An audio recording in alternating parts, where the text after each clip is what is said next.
कथा में सब लोगों को फ्रेश होके आना चाहिए। जो लोग फ्रेश होके आए हैं उनका धन्यवाद है। जो लोग थका हुआ चेहरे लेकर आए हैं उनके लिए सूचना है कि व्यक्ति थका हुआ रहता है तो वो अपने आप को उस कंडीशन में कृष्ण को कथा रूप में प्रस्तुत कर रहे हैं, क्योंकि कृष्ण कथा कृष्ण से अभिन्न नहीं है। आप कथा में आते हो तो आप कृष्ण से ही मिलने आते हो, इसी भाव से कथा में आना चाहिए। इस भाव से आएंगे तो कृष्ण की हमारी भेंट होगी, आदान प्रदान होगा, संवाद होगा, संबंध होगा। जब आप किसी प्रिय व्यक्ति के साथ संबंध करते हैं ना तो क्या होता है बताओ? जब आप माँ से मिलोगे जाके बहुत दिनों के बाद, समझो, तो क्या होता है? आनंद होता है, खुशी होती है ना। देर क्यों लगती है आपको बताने के लिए? तो अगर आप भगवान को मिलेंगे और कथा में भगवान को मिलने आएंगे तो भगवान जरूर आपको मिलेंगे और भगवान के मिलने से दिव्य आनंद की अनुभूति होगी। इसलिए हर चीज के लिए एक भूमिका करना आवश्यक है। शादी में जाएंगे ऐसे? हाँ, क्यों नहीं जाएंगे ऐसे? तो वो 1 घंटा एक्स्ट्रा निकालेंगे सजदे सजदे के लिए। मंदिर में इसलिए हमको एकदम टिप टॉप में जाना चाहिए। इसलिए नहीं कि हमको सब लोग देखें, वो भगवान देख रहे हैं, उनको आपको देखकर प्रसन्नता होनी चाहिए।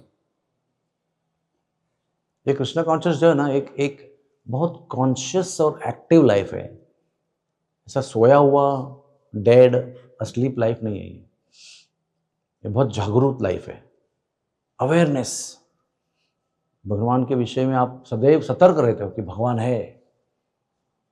जेथे जातो तेथे तू माझा सांगाती, सालविशी हाती धरुनिया। ये एक्चुअली केवल तुकाराम महाराज के लिए सत्य नहीं है, एक्चुअली सबके लिए है, लेकिन आप नहीं जानते हैं, वो जानते हैं। इसलिए वो अनुभव करते हैं कि मेरे साथ है। हवाई जहाज में हो, बस में हो, ट्रेन में हो, रास्ता में हो, पैदल जा रहे हो, भगवान आपके साथ में। मंदिर जा रहे हो तो उनको मिलने जा रहे हो, इसलिए कुछ लेके जाते हैं, अच्छे वस्त्र पहनकर, अच्छा तिलक लगा कर जाते हैं, अच्छे मूड में जाते हैं, ताकि भगवान आपको देखें और प्रसन्न हो जाए, आप उनको देखकर प्रसन्न हो जाए। सूरदास जी ऐसे एक बार मंदिर गए, हमेशा जाते थे मंदिर में, अंधे थे वो, उनको बाह्य दृष्टि से दिखता नहीं था कुछ, लेकिन हर रोज मंदिर जाते थे। तो कुछ लोगों ने पूछा, क्यों जाते हो मंदिर आप, आपको दिखता तो है नहीं? तो उन्होंने कहा, उनको तो दिखता है ना, वो देख रहे हैं मुझे, मेरी हाजिरी लग रही है, वो मुझे देख रहे हैं, उनको आनंद आ रहा है, इसलिए मैं भी आ रहा हूँ। लेकिन हकीकत ये थी, बहुत लोगों को पता नहीं था, सूरदास जी भगवान का दर्शन नित्य रूप करते थे। जैसे आप लोग हम लोग करते हैं, वैसे ही पूरा श्रृंगार का वर्णन भी करते थे। कई लोगों ने उनकी परीक्षा की और उन्होंने सारा श्रृंगार का वर्णन किया जैसे वो देख रहे थे। एक बार की तो ऐसी घटना है, राधा कुंड में आज भी जगन्नाथ जी का मंदिर है, तो वहां पर वो दर्शन कर रहे थे। तो आप जानते हैं ना, हर प्रकार के लोग होते हैं, कुछ लोग मजाक करते हैं, कुछ लोग गंभीर रहते हैं, कुछ लोग आदर करते हैं, कुछ लोग ऐसे ही टाइम पास करते हैं। तो उन्होंने क्या किया, जाते ही बोले पर्दा बंद है। तो आप बोले पहले आप वर्णन करो ठाकुर ने क्या श्रृंगार किया आज। तो उन्होंने पूरा वर्णन किया, एक एक करके देखा, दंग रह गए। सबने देखा, अरे अंदर तो यही श्रृंगार किया हुआ है। फिर स्टेज 1, फिर स्टेज 2 में उन्होंने भगवान को ताना मारना शुरू कर दिया। फिर स्टेज 3 में जब पहुंचे ना, अरे ये तो ऐसे बाप का बेटा है जिसने बहुत बुढ़ापे में जन्म दिया उसको, ये तो 2 बाप का बेटा है। ऐसे जो चालू किया ना, तुरंत पर्दा खोल दिया उन्होंने, बस बस बस आगे मत जाओ। यहां पर ब्रज में भगवान को ऐसी गाली देते हैं। तो कृष्ण के पक्ष से, नंद बाबा के पक्ष से कोई गाली देता है विश्वानु महाराज को, तो इनके पक्ष से कृष्ण को गाली देते हैं। अरे वो राम और दशरथ कितने अच्छे हैं, तुम तो 2 बाप के बेटा है। भगवान को अच्छा लगता है। भगवान को जो वैकुंठों में उनकी स्तुति करते हैं ना, बहुत अनंत स्तुतियां करते हैं, इतने श्लोक है, समाप्ति नहीं होते। अनंत स्तुति करते रहते हैं। उसके अनंत स्तुतियों के सामने एक गाली ब्रजवासियों को ज़्यादा महत्वपूर्ण लगती है और सुनने के लिए आते हैं। ऐसे हमारे भगवान, क्योंकि वो प्रेम के भूखे हैं, वो ऐश्वर्य के भूखे नहीं हैं। ऐश्वर्य से किसी को मजा नहीं आता। मैं आपको हकीकत बता रहा हूँ, सुबह भी मैं बोल रहा था आपको सुबह भी मैं बता रहा था आपको कि ऐश्वर्य सबको चाहिए चाहिए चाहिए, लेकिन एक्चुअली ऐश्वर्य से किसी को खुशी नहीं मिलती है, भगवान को भी नहीं मिलती। तो सब ऐश्वर्य संपन्न है। वो जो भी करते हैं ना, उनकी हर गतिविधि प्रेम से और करुणा से प्रेरित होती है। Every activity of the Lord is motivated by love and compassion. और किसी भी प्रकार का जो ऐश्वर्य है, ऑपुलेंस है, उनको अट्रैक्ट नहीं करता है। आप सोच रहे होंगे कि मैं फलाना हूँ, मर्सिडीज गाड़ी में आया हूँ, मैं 2 लाख अभी डोनेशन दे रहा हूँ, हर दर्शन में मैं 2 लाख देता हूँ और ये भोग लगाता हूँ, ये स्पॉन्सर करता हूँ, मेरे आते ही मैं हर बार 1000 लोगों का खाना खिलाता हूँ। इसमें से किसी भी वस्तु को भगवान इम्प्रेस नहीं होते हैं। केवल प्रेम को प्रतिसाद देते हैं, प्रेम के लिए आते हैं, प्रेम के कारण वश होकर काम करते हैं। जैसे द्रोणधरा ने कहा उनको कि 2 जन्म तो हम वेट नहीं कर सकते हैं, आप उनके गर्भ में अभी आओगे, हमारे गर्भ में 2 जन्म के बाद में आओगे, नॉट पॉसिबल। तो भगवान वश हो गए, विवश हो गए। तो भगवान ने अपना प्लान चेंज कर दिया। जो प्लान एक्चुअली वो ऐश्वर्य में आता है, लेकिन वो जब प्रेम आ गया तो ऐश्वर्य खत्म हो गया। भगवान ने अपने ही प्लान चेंज कर। इतना भगवान अपने भक्त के प्रेम के लिए आतुर रहते हैं। जैसे मैं एक कथा में मैंने सुना था कि जगन्नाथ जी जो है ना, जगन्नाथ जी वो सदैव ब्रज के भाव में रहते हैं। उनका स्वरूप ही ऐसा है कि वो ब्रज के विरह में रहते हैं। राधा रानी गोपी तड़पते रहते हैं। उनका स्वरूप भी उसी का प्रमाण है कि वो ब्रज के याद में है, महाभाव ब्रज की याद में आता है उनको। तो वो जो लाखों लोग उनके दर्शन करने रोज आते हैं, कोई उत्सव हो ना हो, रथ यात्रा हो ना हो, भीड़ तो कभी कम नहीं होती है। 3 बजे भी भीड़ रहती है। मंगला में जाओ, उधर भी धक्का मुक्की रहती है। तो वो सारे भीड़ में ब्रजवासी को ढूंढते रहते हैं। जैसे आप उनको देखने के लिए तड़प रहे हो, यहाँ से देखते जगन्नाथ जी, यहाँ से गए तो बलराम जी, बीच में गए तो सुभद्रा, तो हम लोग सभी ऐसे ऐसे जाके दर्शन करके आते हैं। हमको सब दर्शन करना है। Before we are kicked out, हमको तीनों को देखना है। तो जैसे आप उनको देखने को आतुर हो, वैसे वे भी हमारे में से ब्रजवासियों को देखने आतुर रहते हैं। तो इसका ट्रिक यह है कि आप तो उनको देख ही रहे हैं, लेकिन वो आपको देखें तो साथ में एक ब्रजवासी को लेके जाना, क्योंकि वो जब उनको देखेंगे तो आपको भी उनको साथ में देखेंगे।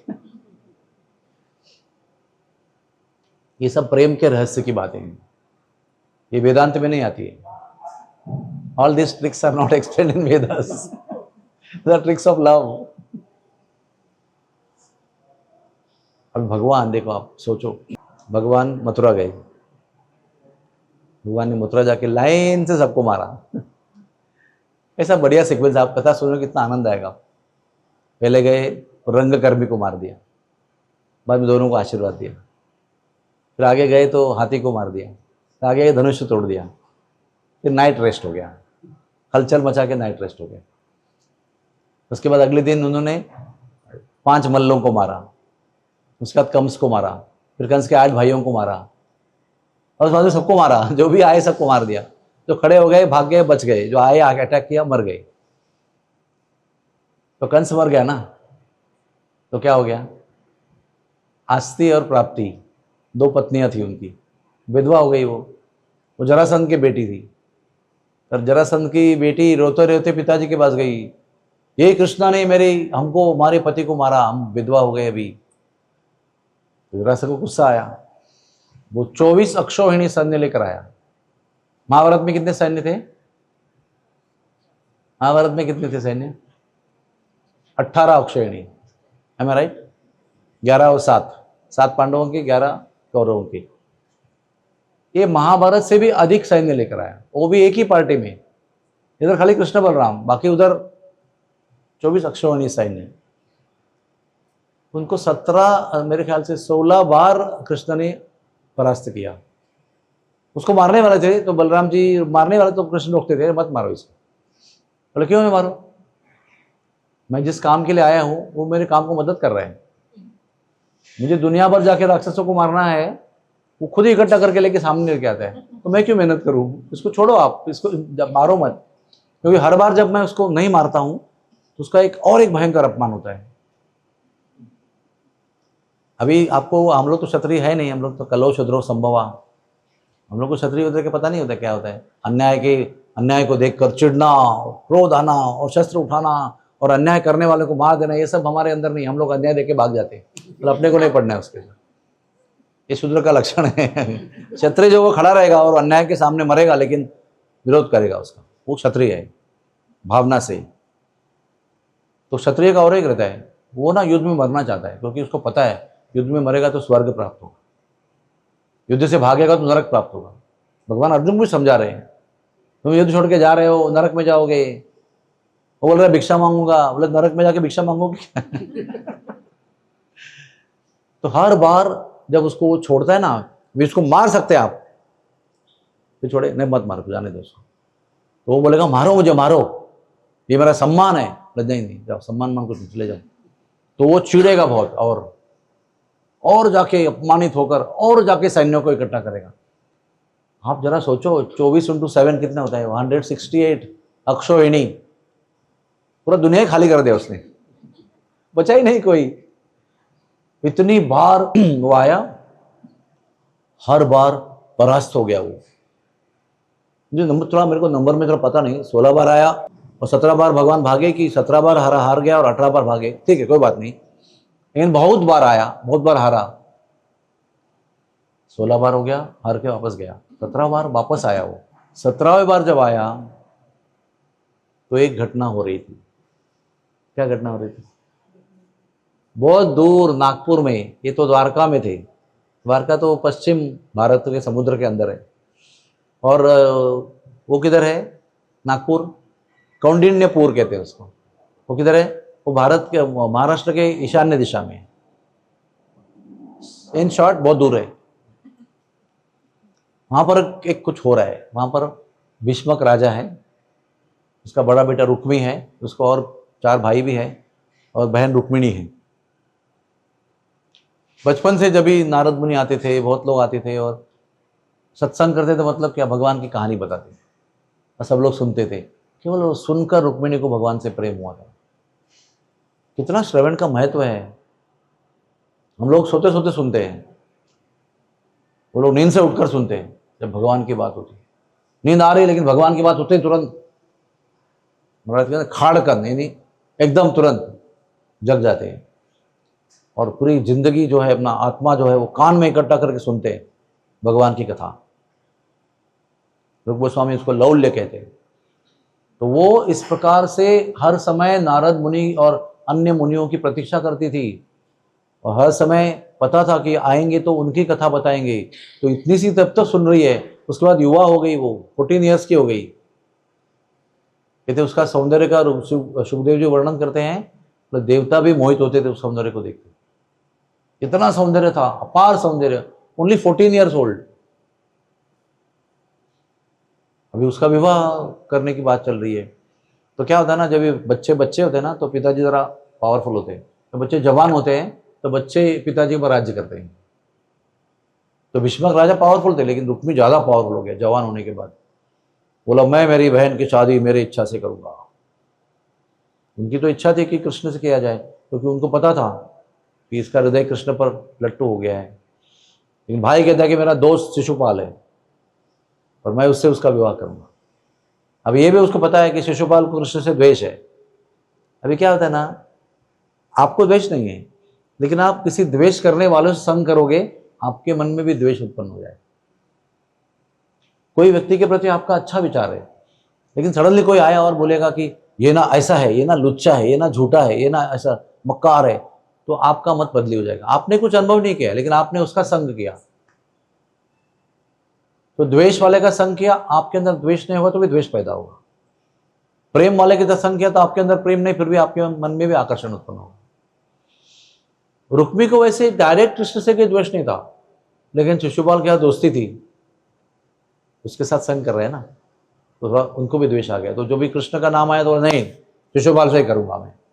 और वो आगे बढ़ा, उसने सगाई वगाई किया, सब कुछ किया, शादी का दिन भी तय किया, और उनको पता था कि कृष्ण इसमें इन्वॉल्व है हृदय के स्तर पर, तो कुछ ना कुछ घोटाला होगा इसके अंदर। तो जो इनविटेशन दिया ना, तो वो सब सैन्य लेकर ही आए लगता है कि शादी में जा रहे, लेकिन एक्चुअली युद्ध की तैयारी में जा रहे। और आज भी ना, आप आदिवासी गांव में जाएगा ना, तो शादी होती है ना, 2-4 सर तो फुटते हैं एकदम फिक्स रूटीन है वो।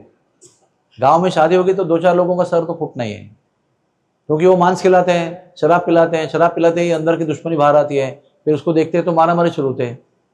उसके बिना कोई शादी नहीं होती है गांव में। हमने वो प्रथा पालघर में तोड़ दी, पता है आपको। जब पालघर के डिवोटीज शादीशुदा होने के समय पे आ गए, मतलब उस उम्र के हो गए, तो हमने कहा अभी आप हरे कृष्णा बने हो, अभी आप शादी में शराब और मांस नहीं देंगे, जिसको आना है आओ, मैं तो मत आओ।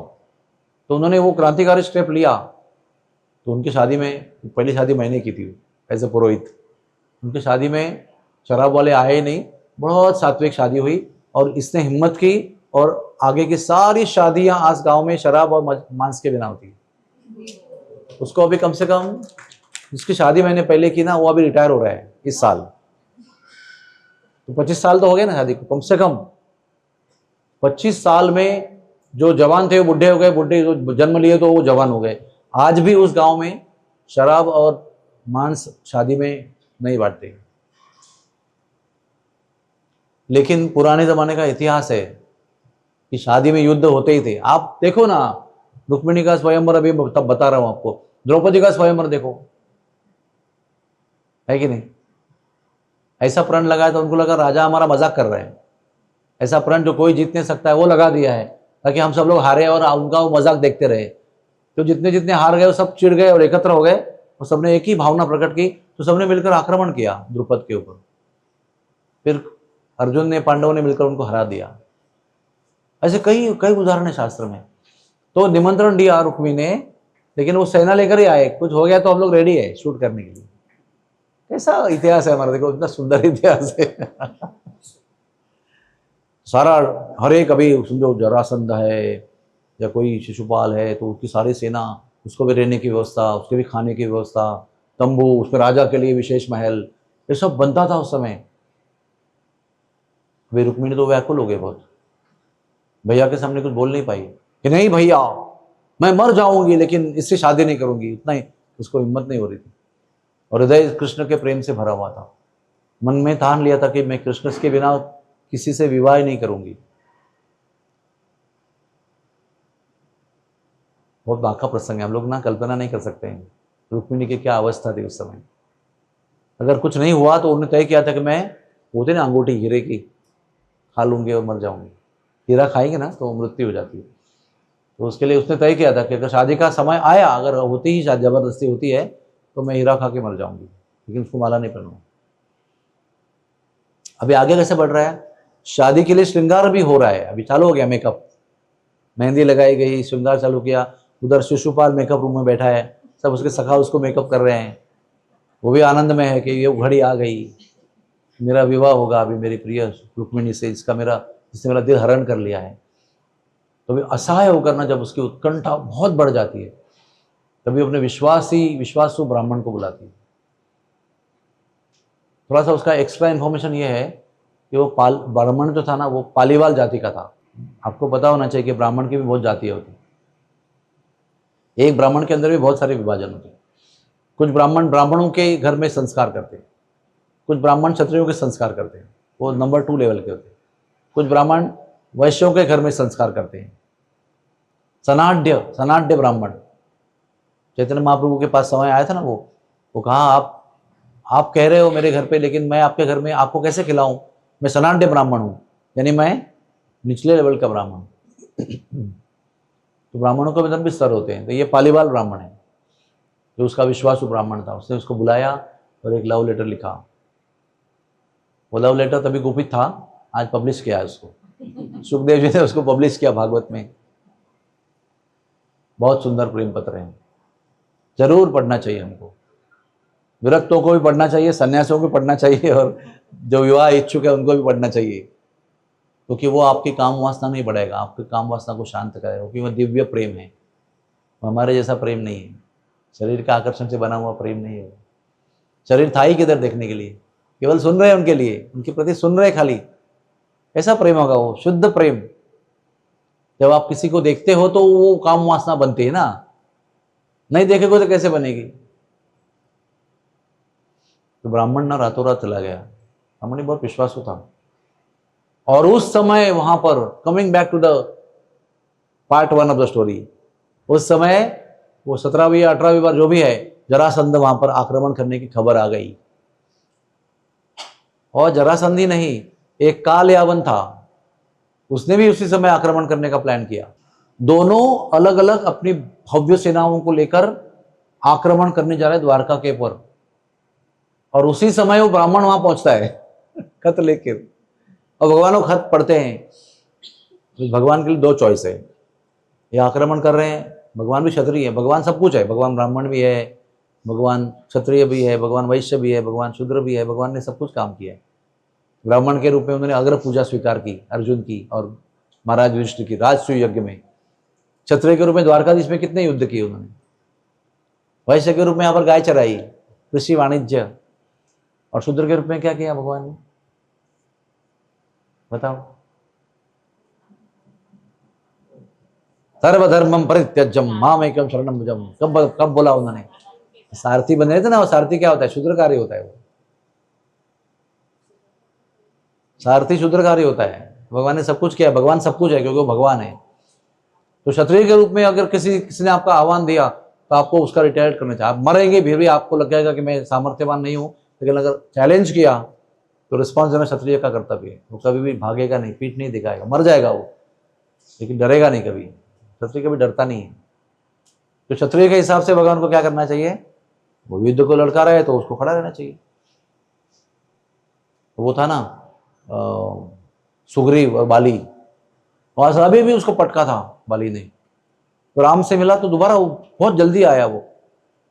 तो तारा कह रही है उसको कुछ तो भी गड़बड़ है, अभी अभी वो मार खा के गया हुआ है, तुरंत वापस आ गया, कुछ ललकार रहा है, मतलब उसके पीछे कोई बड़ा फोर्स है। तारा बहुत बुद्धिमान पत्नी मानी गई, 5 पत्नियों से श्रेष्ठ पत्नी है वो, एक फेमस प्रसिद्ध।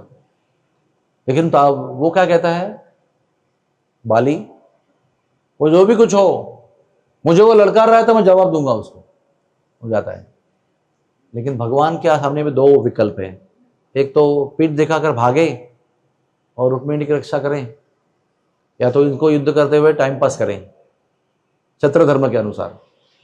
तो ये 2 धर्म जो है, भक्त भगवान प्रेम धर्म और छात्र धर्म, इसमें श्रेष्ठ कौन सा धर्म है, सबसे ऊंची प्रेम सगाई।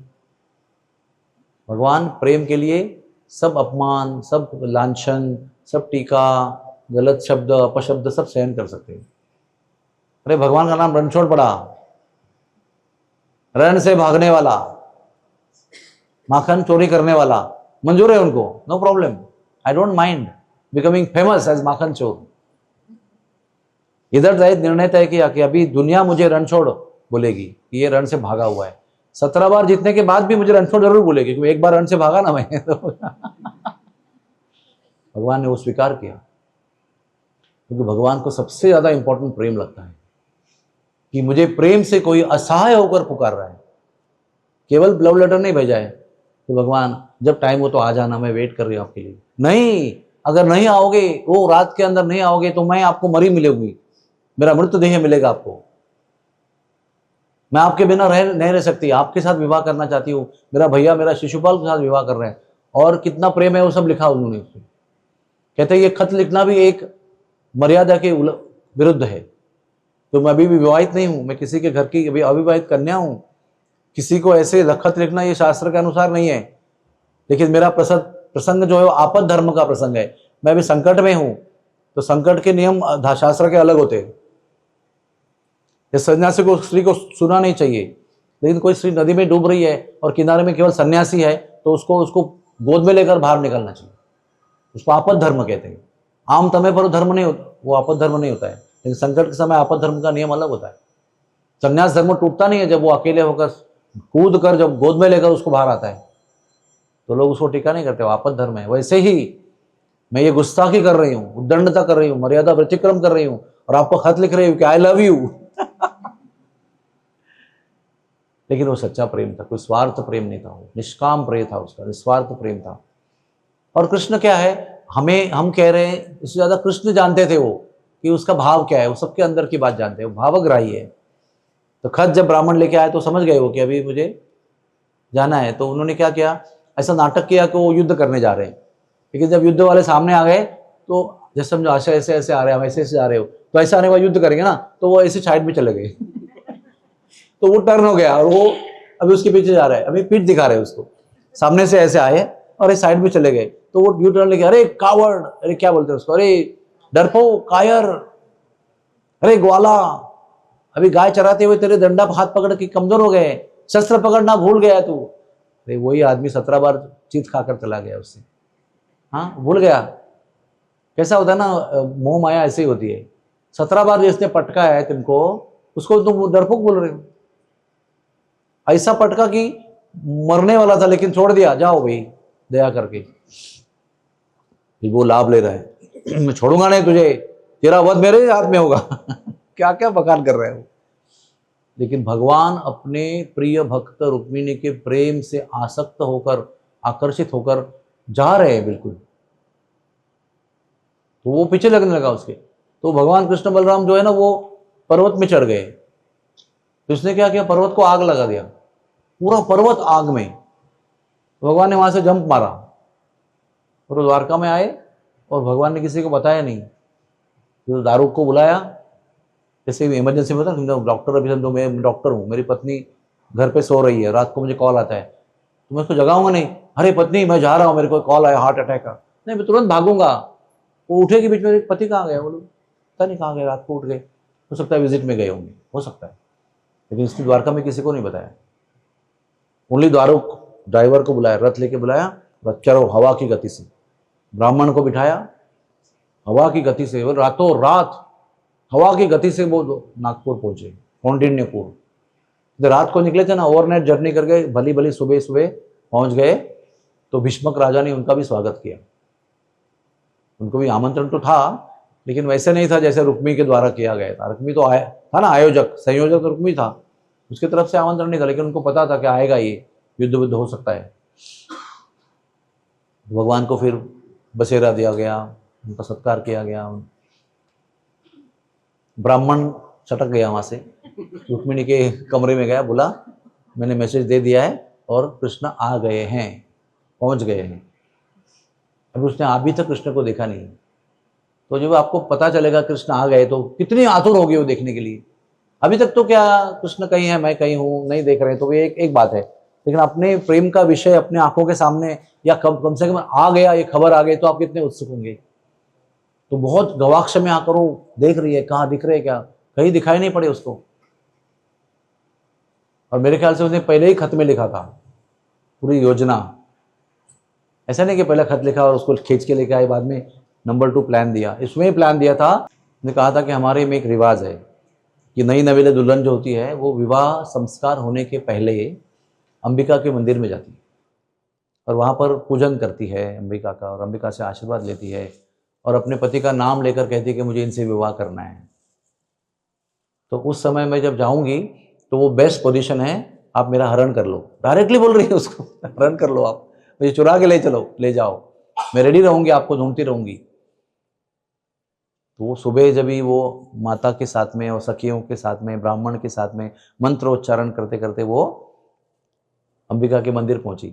अभी सारे मंदिर जो है ना ऊपर होते हैं, वो सीढ़ी चढ़नी पड़ती है, वो सीढ़ी चढ़ के ऊपर गई, मंदिर में गई, और अभी पंडित जो है ना वो शिशुपाल का नाम लेकर कुछ मंत्र बोल रहे हैं।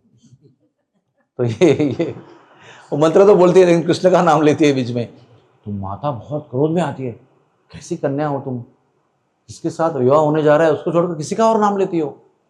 कहते हैं कि वो बिना डरे और बिना संकोच उसने नाम लिया, जो भी मंत्र था वो कि मैं इससे विवाह करने जा रही हूँ, उसका संकल्प ले रही हूँ, इसके साथ विवाह करने के लिए मुझे आशीर्वाद दो देवी, ऐसा अर्थ का मंत्र बोल देती है। अभी वो जनता में वो डांट नहीं सकी माता उनको, लेकिन वो बिल्कुल एकदम इत्मीनान से पूरे विश्वास के साथ में उसने कृष्ण का नाम लिया। अब माँ सोचती थी कि मैं भी घर जाके डांटूंगी उसको, लेकिन पब्लिक में डांटने का कुछ मौका नहीं आया। यू टर्न किया ना, तो आपको क्या बताएं, रुक्मिणी इतनी सुंदर थी। जो सुंदर युवती श्रृंगार करती है तो उसके सौंदर्य में कितने गुना वृद्धि होती है। अभी वो बेस्ट श्रृंगार किया जीवन का। जब आप लोग बेस्ट श्रृंगार कभी करते हैं, मैरिज में करते हैं ना, बेस्ट ऑफ बेस्ट श्रृंगार, जो बेस्ट ऑफ बेस्ट हो सकता है वो शादी में करते हैं, बाकी जगह पर करते हैं लेकिन शादी में सब बेस्ट श्रृंगार करते हैं। तो राजकुमारी है, परम सौंदर्यवती है, वो शादी का श्रृंगार की हुई है, तो उसका सौंदर्य देखने के लिए दोनों तरफ सारे युवराज खड़े हैं जो अनेक देशों से आए हैं, जिनको अभी वो नहीं प्राप्त होने वाली है, उसका विवाह शिशुपाल से होने वाला है, लेकिन कहते हैं कि आखिरी बार देख तो लो कम से कम, उसका सौंदर्य का तो आंखों से तो भोग ले ले कम से कम। दोनों तरफ घोड़ा में खड़े हैं, और जब यू टर्न करके लौट के आई ना, तो सारे युवराज घोड़े के ऊपर बेहोश हो गए। उसका सौंदर्य देखकर इतनी काम वासना जागृत हो गई तो बेहोश होकर ऐसे घोड़े पे गिर गए वो।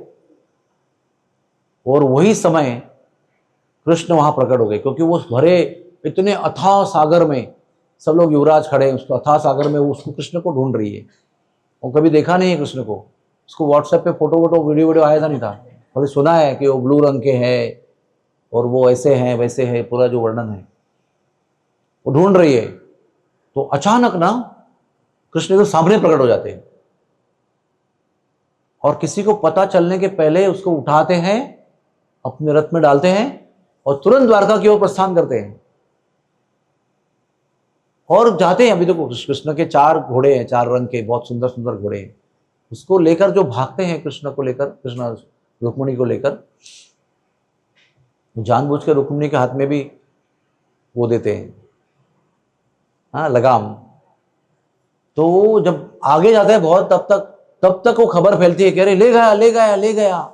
सुखदेव जी वर्णन करते हैं कि जैसे भेड़ियों के बीच में से शेर आकर हिरण को उठाकर ले जाता है, एकदम रुबाब से, आत्म क्या कहते हैं विश्वास के साथ, ऐसे डरा हुआ नहीं, एकदम सबके बीच में आएगा और अपना भक्ष्य उठा कर ले जाएगा। वैसे भगवान रुक्मिणी को सबके युवराजों के बीच में से लेके गए, युवराजों के बीच में। जब उनको पता चला तभी वो बेहोश से वो जगे हो गए, बोले अरे क्या हो गया क्या हो गया क्या हो गया, ले गया ले गया ले गया, और ऐसा कैसे ले गया, आक्रमण।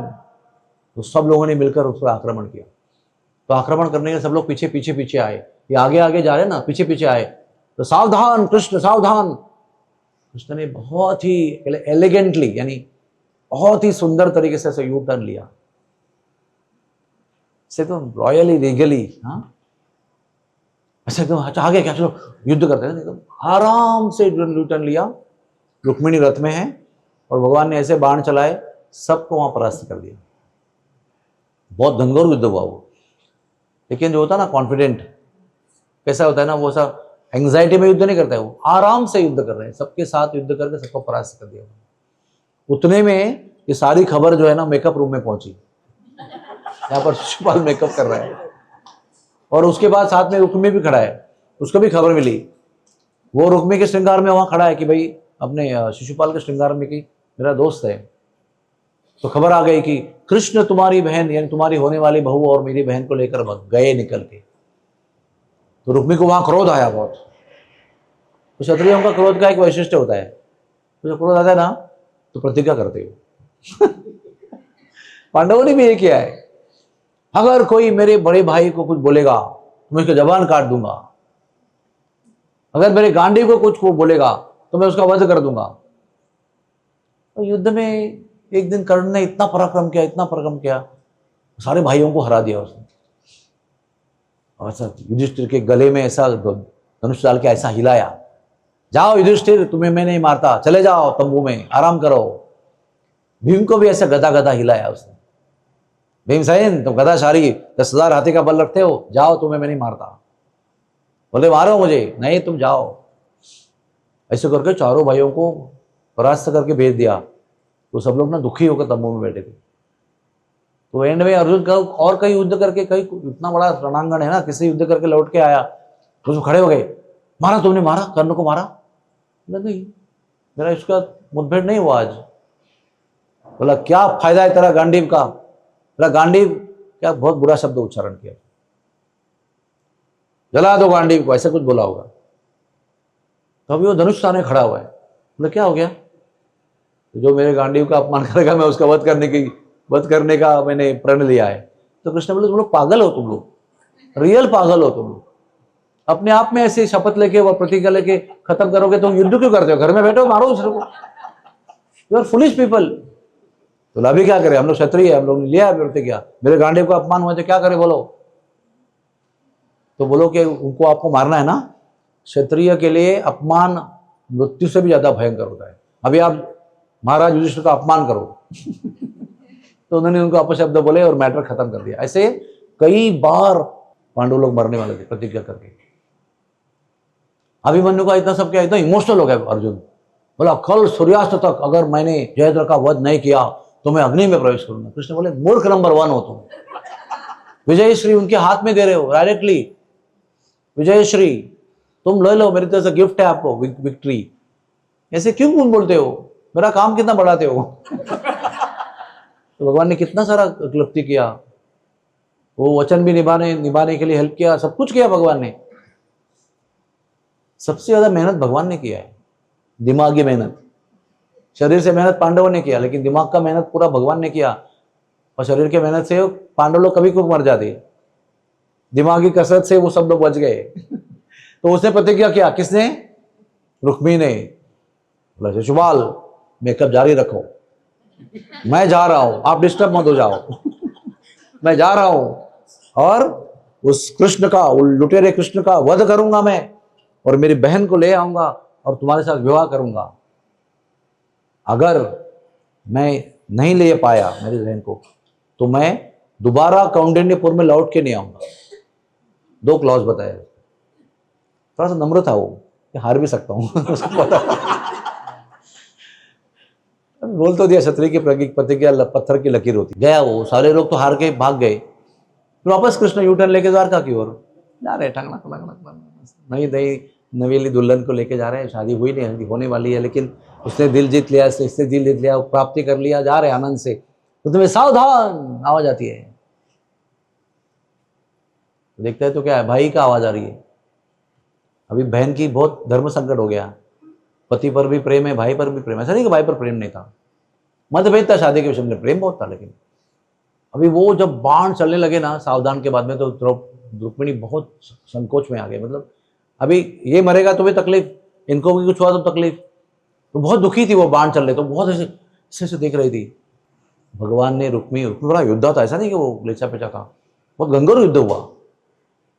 और ऐसा युद्ध किया भगवान ने, ऐसे बाण मारे ना भगवान ने कि वो जमीन पर ब्लॉक हो गया। कुछ बाणों से उसको रथ से जमीन पे गिरा दिया, बाणों से ही। और गिरने के बाद में ऐसे बाण मारे कि वो सब ब्लॉक हो गया रास्ते में, अभी उसको उठ भी नहीं सकता है। ऐसे भीष्मदेव ने शाल्व को बाण मारे थे और उसको ब्लॉक कर दिया जमीन में, ऐसे बाण मारे कि वो उधर उठ ही नहीं सकता है। और फिर कृष्ण ऐसे रथ से उतर के ऐसे, क्या कहते हैं उसको, रुबाब से आए, ऐसे हाथ में धनुष ले कि उधर जाके उसको ठोक दूं। उतने में रुक्मिणी तो व्याकुल हो गई। उतने में बलराम जी वहां पहुंचे, क्योंकि बलराम जी को खबर रात को नहीं पता थी, रात को तो निकल गए ना, सुबह पता चला कि दारुक भी नहीं है, ये भी नहीं, कहीं चले गए। तो सारी खबर उन्होंने ले ली कि ये उधर ही गया होगा और कुछ गड़बड़ होगा उधर, क्योंकि शिशुपाल के साथ शादी करने का चल रहा है ना काम, तो गड़बड़ तो होगा ही उधर। तो बलराम जी सैन्य लेकर आए, यादव सेना लेकर आए, और बराबर ये सबका युद्ध हुआ, परास्त हो गए। रुक्मिणी आया, रुक्मिणी को ब्लॉक किया और उसको भगवान मारने वाले थे, तो वहां पहुंच गया। और अभी अपनी पहली नई होने वाली भाभी के ऊपर रोब जमाने के लिए क्या बोला, हे कन्हैया ये शर्म नहीं आती, देख भाभी की क्या अवस्था होगी, उसको मारेगा तो भाभी को दुख नहीं होगा, भाभी के ऊपर इंप्रेशन जमा रहे। भगवान ने बोला चलो ठीक है, नहीं मारते उसको, तो क्या करें? बोले उसको मारो मत, लेकिन मृत्यु से भी बढ़कर दंड दो उसको। यानी क्या? अपमान। उसके आधी मूछ काटो, आधी दाढ़ी काटो, आधे बाल ऐसे काटो कि बंच बंच में बाल रहे, थोड़े यहाँ रहे, थोड़े इधर रहे, थोड़े पीछे रहे, तो उधर रहे, ऐसे करके उसको विचित्र बना के भेज दो। भगवान ने बाण निकाल छोड़ के तलवार निकाला और अच्छा शेविंग किया उसका, एकदम न्यू स्टाइल में शेविंग किया उसका, और बोला जाओ अभी आप। उसको हाथ दिखाया, टर्न करके भैया को लेके द्वारका पहुंच गए। अभी उसने प्रण किया था ना कि मैं लौटूंगा नहीं वापस, तो वो लौटा नहीं वापस। जरा शिशुपाल का मेकअप वेस्ट हो गया पूरा। उधर ही जिस जगह उसको परास्त किया ना, उसी जगह बस गया वो रुक्मी, राज्य बसाया उसने अपना।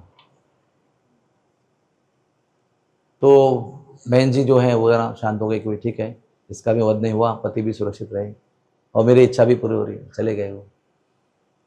शादी में ना कभी भी याद रखना, बिना मन मुटाव की शादी होती ही नहीं है। कुछ ना कुछ तो एक रहता है कि भाई उन्होंने ऐसा बोला शादी में, उन्होंने बोला हमारे में ऐसा नहीं होता है, तुमने ऐसा किया, हमारे मेहमान को बराबर खातिर नहीं किया, ऐसे वैसे कुछ ना कुछ होता ही है बाय डिफॉल्ट।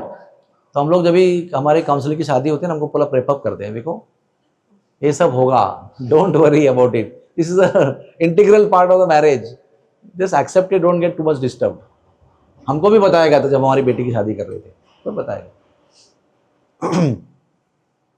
तो भगवान द्वारका पहुंचे और रुक्मिणी का उनका विवाह हुआ। कितनी सुंदर कहानी है। ऐसी प्रेम कहानी सुनना चाहिए। ऐसी प्रेम कहानी सुनने से हमारे मन की जो हमारी वासना है वो नष्ट हो जाती है। रुक्मिणी का पत्र पढ़कर, प्रेम पत्र पढ़कर जो लोग कामी हैं उनकी काम वासना बढ़ जाती है, लोग प्रेमी हैं उनकी काम वासना खत्म हो जाती है। तो रुक्मिणी विवाह का प्रसंग सुनने पर हम लोग कृष्ण प्रेम प्राप्त करते हैं और वासना पर विजय प्राप्त करते हैं। वो जो है ना वो पॉइंट कि कृष्ण जो है ना बीच में अचानक प्रकट हो गए और वो उनको अनंत भेड़ियों के बीच में जैसे हिरण को उठाते हैं वो ले गए, वो मुझे इतना भाता है प्रसंग। I get so excited and I think about it. तो इस तरह से भगवान ने पहली पत्नी को प्राप्त किया। अभी आप एक बहुत महत्वपूर्ण बात को समझ लीजिए, जो गोपियां थी ना उनको कृष्ण पर इतना प्रेम था कि ये गोपियां ही भगवान की अष्टपत्नी बनकर आई थी, ताकि भगवान भी उनके बिना रह सकते नहीं थे और वे भी भगवान के बिना रह सकते नहीं थी, भले वो चले गए। तो यहाँ पर लिखा है, नोट्स में मैंने पढ़ा है गर्ग संहिता से, कि चंद्रावली नाम की जो गोपी थी वो रुक्मिणी बनी और राधा रानी सत्यभामा बनी और विशाखा कालिंदी बनी, यानी यमुना पत्नी के रूप में। यमुना ऑफकोर्स वहाँ बहती है लेकिन पत्नी के रूप में वो बनी। ललिता सखी जो है वो जाम्बवती बनी। श्यामा नाम की गोपी थी वो लक्ष्मणा बनी और शैब्या नाम की गोपी थी वो मित्रविंदा बनी और भद्रावली नाम की जो गोपी थी वो भद्रा बनी और पद्मा नाम की गोपी जो है सत्या बनी। इस तरह से भगवान की जो 8 पत्नियां हैं ये सब गोपियां ही थी। और कृष्ण ने जब एक बार खत लिखा, जैसे भगवान स्वर्ग में नरकासुर को मारकर अदिति के कुंडल देने के लिए जब गए थे ना, तो भगवान ने वहाँ थोड़ा शॉपिंग किया, सारे गोपियों के लिए अलंकार गिफ्ट में भेजे उन्होंने। On the way back to Dwarka from swarg सभी लोगों के लिए अलंकार मुकुट सब गोपियों के लिए भेजे उन्होंने, तो सांत्वना करने के लिए। तो जैसे पैर पर ठंडक देने से, गर्मी के मौसम में अगर आप ठंडे पानी में अपना पैर रखते हो तो आंखों में ठंडक का अनुभव होता है। Your eye surgeon, you believe in this? मे भी नहीं, ये सत्य है। आप करके देखो, अभी मौसम आने वाला है आपके भेंट के लिए, अभी गर्मी आने वाली है। बहुत ज़्यादा पैर अगर तकलीफ में हो गया, आंखें जलती है ना धूप में, यहाँ पर तो बर्फ़ डाल के भी बैठ सकते हैं, इतना गर्मी होती है। जब डालते हैं पैर ना तभी आंखों में ठंडक उत्पन्न होती है। आंखों में जो गर्मी के द्वारा, पैर के द्वारा जो गर्मी आंखों में लगती है, पैर अगर सूखे कोड़े हो गए और जलने लगे तो आंखों में जलन होती है, पैर ठंडे हो गए तो आंखों में ठंडक पैदा होती है। तो वैसे यहाँ पर कृष्ण भगवान ने मैसेज भेजा था कि इस प्रकार से अप्रत्यक्ष रीति से जब भी भगवान की पत्नी के रूप में गोपियों ने सेवा की भगवान की, तो भगवान को थोड़ा सा आराम मिला, यानी गोपियों को थोड़ा सा आराम, बेरे में आराम मिला, ऐसे उन्होंने कहा है गोपियों ने। थोड़ा मैं बताता हूँ आपको रुक्मिणी का थोड़ा इतिहास। ये भीष्मक की छोटी बेटी थी सबसे, और 4 बड़े भाई थे उसके। सबका नाम रुक्मरथ, रुक्मा और रुक्मपर्ण ऐसे नाम था सबका। और पिताजी भीष्मक थे। ये पिताजी जो थे, ये इनको संतान प्राप्त नहीं हुई थी, एक ज़माने में नई नई शादी हुई थी उनकी, लेकिन विदर्भ के राजा थे ये। तब जाकर विंध्य है ना, विंध्य पर्वत, उसने तप किया था कि हिमालय को पार्वती हुई है तो मुझे भी वैसे योग्य कन्या होनी चाहिए। हिमालय को जो पार्वती हुई ना, पार्वती ने दूसरा जन्म लिया हिमालय के पुत्री के रूप में, तो उसने महादेव से विवाह किया। तो अभी महादेव जिसकी जमाई है, कितना बड़ा भाग्य है हिमालय का। तो विंध्य को लगा मुझे भी ऐसा भाग्य मिलना चाहिए कि इनका जो दामाद है शिव जी, उसको भी परास्त करने वाला दामाद मुझे मिलना चाहिए, ऐसी कन्या मुझे मिलनी चाहिए। देखो कैसा इनडायरेक्ट वरदान मांग रहे हैं। क्या वरदान मांग रहे हैं कि इसकी कन्या, ऐसी कन्या हो गई कि महादेव उसके जमाई बन गए। तो मुझे ऐसी कन्या होनी चाहिए जो महादेव को परास्त करने वाला उसका हस्बैंड होना चाहिए। तो उसने यज्ञ किया और विंध्य पर्वत को 2 कन्याएं हुई। तो एक चंद्रावली, एक Radha Rani, 2 girls were born to Vindhya Parvat. और वो जैसे ही खबर आई ना कि इनके तप को अभी फल मिला है, अभी समझो उनको यज्ञ किया है, उसके बाद में उनको कन्या प्राप्त हुई है, तो खबर क्या मिलेगी कि इसका जो होने वाला पति है वो महादेव से भी परास्त करने वाला होगा।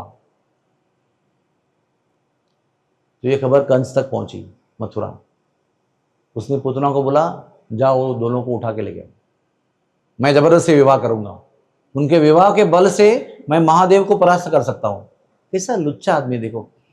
अभी शिव जी का इतना प्रार्थना करके उसको प्रसन्न करके क्या क्या वरदान मांग लिए थे।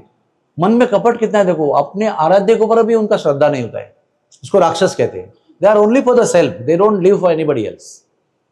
आप इसका पूजन करेंगे, इसका तप करेंगे, इससे वरदान लेंगे, सब कुछ करेंगे उनके लिए, लेकिन उन पर श्रद्धा वद्धा नहीं होती उनकी। क्या मिलेगा हमको बोलो। तो महादेव सबके पूजनीय, उनके भी पूजनीय हैं। अभी इन्होंने इधर भूतेश्वर महादेव का पूजन भी किया है, तो महादेव को पूछते थे वो खुद, लेकिन अभी मन में क्या गलत विचार आ रहा है कि ये कन्याओं को उठाओ, उनसे जबरदस्ती विवाह करो बल के प्रयोग से। हाँ, क्योंकि जैसे ही मैं उनका पति बनूंगा, पानी ग्रहण करूंगा, संस्कार मेरा होगा, तो मैं महादेव से अधिक बलवान हो जाऊंगा। फिर मैं महादेव को ललकारूंगा और उसको परास्त कर दूंगा, फिर मैं महादेव बन जाऊंगा। जब महादेव को परास्त करने वाला महादेव बनेगा ना, तो उसने पुतना को भेज दिया।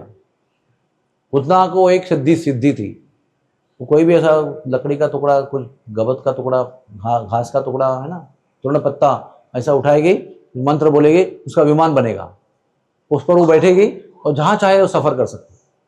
अच्छा है ना। इधर भीड़ में जाओ, उधर वेटिंग लिस्ट में टिकट होगा आपका, फ्लाइट में टिकट नहीं मिल रहा है, इधर ट्रैफिक है, एक तिनका उठाओ, मंत्र बोलो, सीधा वहीं से बम्बई। झंझट ही नहीं कुछ वेटिंग लिस्ट का, अपना ही फ्लाइट, अपना ही सब कुछ।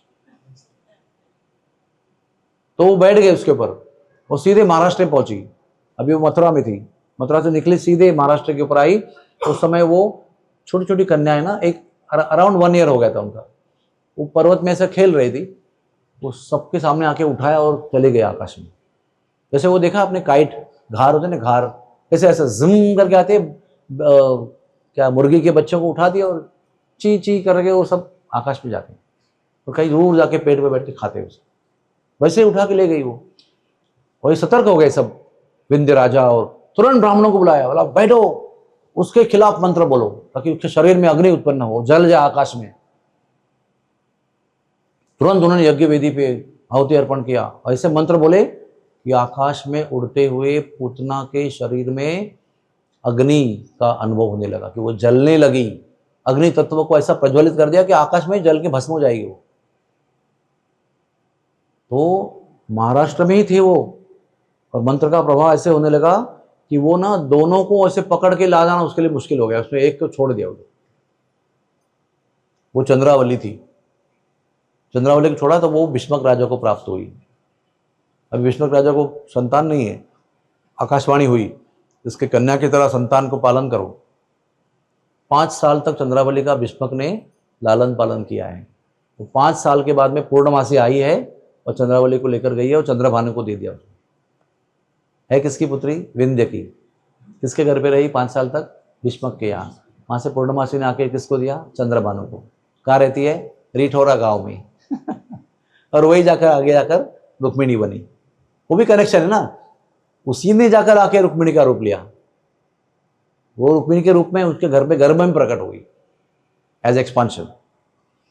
तो ये उसके जन्म का इतिहास है, रुक्मिणी का ये जन्म का इतिहास ऐसा है।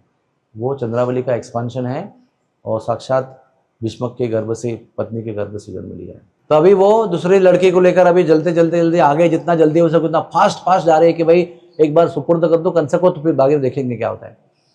तो वो आगे बढ़े मंत्र आहुति अर्पण होती रही, स्वाहा स्वाहा। तो वो इतनी अग्नि बढ़ी, जब वो मथुरा पहुंची ना तो वो कंस के अभी बोलते ना अभी भरतपुर आ गया है, अभी वो गोवर्धन आ गया, अभी वृंदावन रोड आ गया, मथुरा भी आने वाला, ऐसा आने वाला था। लेकिन उसको ना वो सहन नहीं हुआ, अग्नि उसने ड्रॉप कर दिया उसको। वो दिन था राधा अष्टमी का, भाद्रपद शुद्ध अष्टमी, कृष्ण के जन्म के बाद वाली 15 दिन बाद वाली अष्टमी। और वो जैसे ही गिरी तो जमुना जी में गिरी। तभी वृषभानु महाराज और कीर्ति मैया रावल में थे और नंद बाबा कृष्ण बलराम जो थे वो गोकुल में थे, पास में ही वो वैसे गोकुल का एक हिस्सा है। तो वृषभानु महाराज हर रोज सवेरे, जैसे नंद बाबा करते हैं नंद सरोवर में रोज सवेरे स्नान करते ना, यहाँ पर वहाँ पर भी जमुना जी में करते थे। कोयलो घाट, बहुत सारे घाट हैं इसमें, नंद महाराज भी करते थे। और रावल में यमुना बहती थी तो उसमें वृषभानु महाराज भी भोर का स्नान करते थे। तो वो जैसे वो रोज की तरफ भोर के समय गए तो अंधेरे की अपेक्षा थी, लेकिन क्या हुआ, उनमें बहुत प्रकाश था नदी के पास। 4 बजे अंधेरा होता है ना, बहुत प्रकाश दिखा। तो वो उनको आश्चर्य हुआ कि नदी से अंदर से इतना प्रकाश, गोल्डन प्रकाश कहाँ से आ रहा है। तो वो पानी में प्रवेश किए और कुतूहल से आगे बढ़े तो उनको पता चला कि ये जो सुनहरा प्रकाश जो है ना, वो एक हजारों पंखुड़ियों का एक विशाल कमल है, जिसके बीच में हेमपीठ है, जैसे एक बेडरूम जैसा है। उस विशाल कमल से वो प्रकाश आ रहा है। तो और थोड़ा पास में गए तो देखा कि वो कमल से भी नहीं आ रहा है, कमल के अंदर एक कन्या है जिसके अंदर से प्रकाश आ रहा है। तो बड़े कुतूहल हो गया उनको, इतनी सुंदर थी कृष्णांगी, इतनी कोमलांगी। तो वो विचार कर रहे थे कि कौन है ये, क्या है। इसमें ब्रह्मा जी ने आकाशवाणी किया कि आप दोनों ने तप करके, हाँ, सुचंद्र और कलावती, इन दोनों ने पिछले जन्म में जन्म लिया था, सुचंद्र और कलावती का। और कलावती जो थी ना, वो महान सतियों में से एक थी जो शापित होकर पृथ्वी पर जन्म लिया था। और कलावती कानपुर के कन्नौज के भलनंदन राजा के यज्ञ से प्रकट हुई थी, लाइक द्रौपदी, शी वाज याज्ञ से नहीं।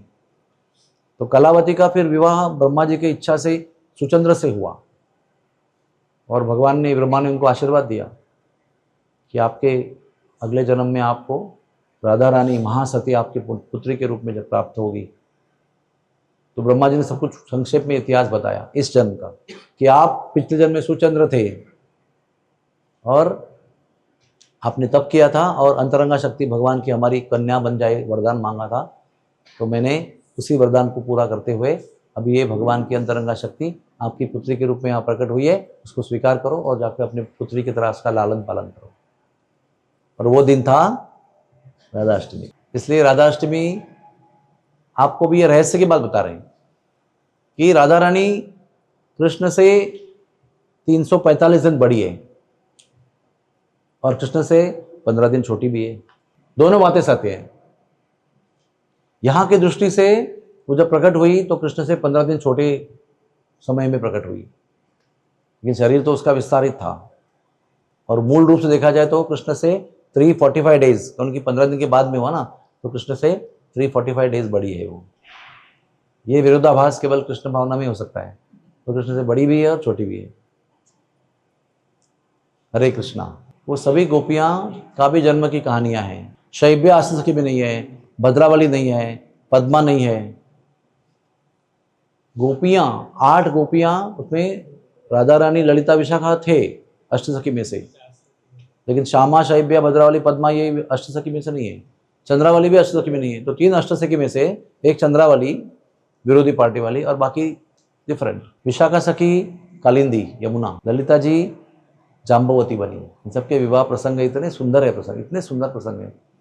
हम द्वारका जाके पूरा दर्शन करके आए, द्वारका का, जाम्बवती के गुफा का, सत्यभामा के विवाह स्थल का, सब कुछ दर्शन करके आए। बहुत ही सुंदर रमणीक स्थान है सभी। जाम्बवती का जो गुफा है ना, वो शायद हमारा हॉस्पिटल का जगह है ना, इतना बड़ा है। 5 एकड़ गुफा है, फुल साइज। आप अंदर डांस भी कर सकते हैं। उनका अंदर युद्ध हुआ जाम्बवान का, भगवान का 28 दिन तक युद्ध हुआ, अंडरग्राउंड युद्ध हुआ। बोलो, you do many things thinking of something, but then you at one point of time you feel कि is becoming too much, so they take मलम, ऑइंटमेंट टू पैसिफाई। तो ऐसे है ना कि भगवान जब भक्त को मिलन का आनंद देके परफेक्ट बनाते हैं। मिलन वाले जो एक्टिविटी है उसमें वो परफेक्ट बना देते हैं। प्रेम का आदान प्रदान, वो मिलन का जब परफेक्शन में आता है तो भगवान उनको आगे का आनंद देना चाहते हैं। वो विप्रलंब है, उसके लिए भगवान को दूर जाना पड़ता है। इसका अर्थ है नहीं कि भगवान को बड़ी खुशी हो रही है इनको तड़पाने में। वो भी तड़पते हैं वहाँ पर, रात में उठते हैं। रानियाँ परेशान है उधर, क्या हो गया इनको, हम लोग इतना सेवा करते हैं, क्या कमी है? बोल रहे कमी है, बताओ क्या कमी है, बताओ। हम लोग बड़े परेशान हैं कि आप हमारे साथ रहते हुए दुखी हो। तो वो भी तड़प रहे हैं और गोपियाँ भी तड़प रही हैं। तो दोनों असहाय होते तो फिर ये बीच में एक रास्ता निकालते कि भाई ठीक है, तुम पत्नियां बनकर आओ, थोड़ा सा मैं आपके, कहते हैं कि मेरी सारी पत्नियां आपके प्रतिनिधियां हैं, मैं उसी रूप में उनको देखता हूं, आपको याद करता हूं। और खत लिखते हैं उनको कि मैं जल्द आपको मिलने आऊंगा, मैं आपके बिना नहीं रह सकता, मुझे खाना पीना मीठा लगता नहीं है। आप पत्नियों को बोल रहे हैं कि आप जो भोजन बनाते हैं बहुत बढ़िया बनाते हो, कोई प्रॉब्लम नहीं। रुक्मिणी भी उनको पंखा दे के खिला रही है, भाग्य लक्ष्मी उनकी भाग्य लक्ष्मी है, वो खिला रही है उनको बैठ के, 56 भोग खिला रही है, हवा दे रही है बीच में, इतना पर्सनल सेवा कर रही है। और कृष्ण रो रहे हैं भोजन करते करते।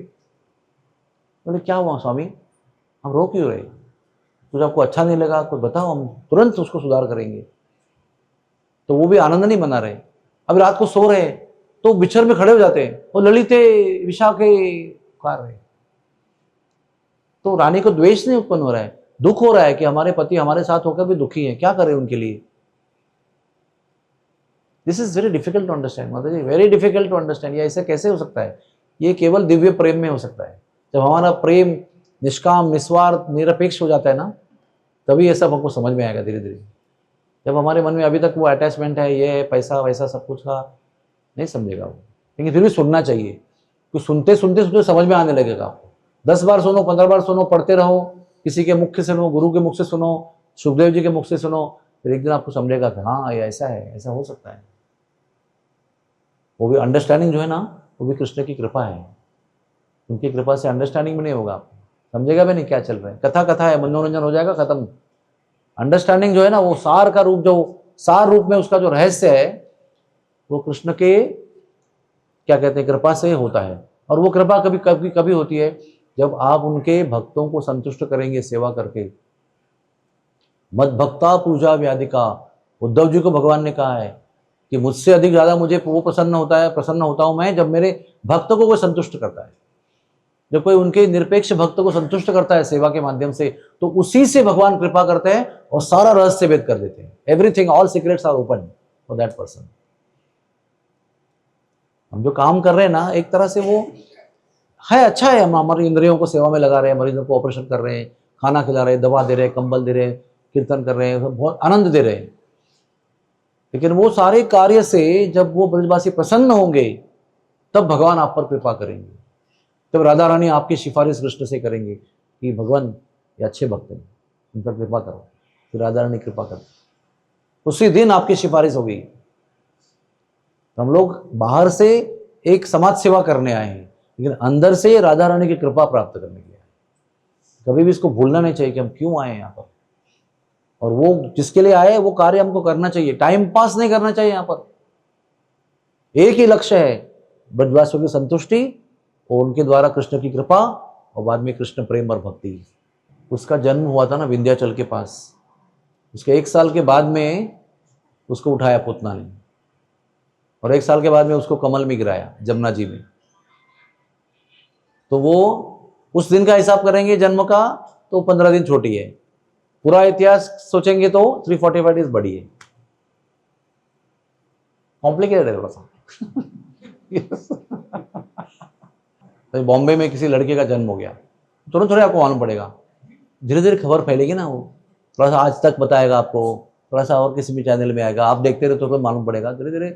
जब तक प्लानिंग हुआ ना पूरा कि अच्छा विंध्य ने तब किया, अच्छा उसको बेटी भी हो गई, अच्छा अभी उसको ऐसा वरदान है कि वो शादी करेगा, वो महादेव से भी विजयी होगा, अच्छा तो वो मैं हूँ। ये प्लानिंग बनने के लिए फिर पुतना को बुलाया, फिर वो बोला ऐसे कर वैसे कर, गया 1 साल बेचारा बीच में, क्या करें। What to do, can't help it. ये भगवान की दिव्य योजना है, भगवान की योजना थी। थोड़ा आनंद विंध्य को भी दिया, 1 साल तक बालिका का आनंद दिया उनको, फिर 5 साल तक उसको भी दिया। भगवान अपने भक्त को कहीं भूलते नहीं कुछ। कैसे भगवान के भक्त उनको प्रसन्न करने के लिए ऐसे सदैव तत्पर रहते हैं, क्या क्या कृत्यां करते हैं, और भगवान में उनको प्रसन्न करने के लिए कुछ ना कुछ ऐसा अजीब सा काम करते रहते हैं, लेकिन भक्तों को कोई भूलते नहीं भगवान। Never he forgets. There may be millions of pure devotees, पर एक भी प्योर डिवोटी को भगवान भूलते नहीं है। हम लोग भूल सकते हैं, उनको नाम भी याद नहीं रहता है। अभी सबको मैं जानता हूँ, लेकिन किसी का नाम मुझे पता नहीं है, और मैं नाम किसी को पूछता नहीं हूँ, क्योंकि नाम पूछने के बाद मैं 100% मैं भूलने वाला हूँ। तो आपको अभी नाम पूछा और अगले काम में भी आपका नाम पूछा, आप हंसेंगे, प्रभु जी लास्ट टाइम भी पूछा था, इसलिए हम पूछते नहीं है। लेकिन भगवान ऐसे नहीं है, भगवान सबका नाम जानते हैं, कौन से घर में जन्म लिया है, कौन सा आपका पहला वाला नाम है, कौन सा दीक्षा वाला नाम है, सब भगवान जानते हैं। कृष्णा नोज एवरीबॉडी, और किसी को भूलते नहीं है वो, एक बार भी उनका नाम लिया कभी भूलते नहीं है वो किसी। कितने अच्छे भगवान है हमारे, और हम कितने नालायक है, हम उनका नाम ही नहीं लेते, और लेते तो सोते सोते लेते हैं, या तो ऐसे सोचते सोचते लेते हैं। लेकिन वो आपका एक बार नाम लिया आपने सोच के, तो कभी नहीं भूलेंगे आपको। एक बार जिसने भगवान का नाम लिया है, प्रेम से पुकारा है, उस भक्त को भगवान कभी भूलते नहीं है। चैतन्य महाप्रभु का वादा है ये। फिर वो निरंतर नाम लेने वाला, और जिसको देखकर दूसरे को नाम लेने की प्रेरणा होती है, वो आगे की बात है। लेकिन एक बार जिसने प्रेम से पुकारा है, 16 माला 1728 मंत्र में एक मंत्र में आपने पुकारा है, तो आप लोग कब पुकारा है, कौन से दिन पुकारा था वो भूल जाएंगे, लेकिन वो किस दिन पुकारा है वो भूलेंगे नहीं उसको। हाँ, in the I camp on 20th February, on 18th फरवरी, जब महाप्रभु का जन्मदिन था, कैलेंडर बर्थडे, उस दिन इसने भगवान का नाम को, भगवान को पुकारते हुए लिया, तो भगवान को याद रहेगा मूर्त के साथ। हरे कृष्णा कृष्ण कृष्ण हरे हरे, हरे राम राम राम हरे हरे।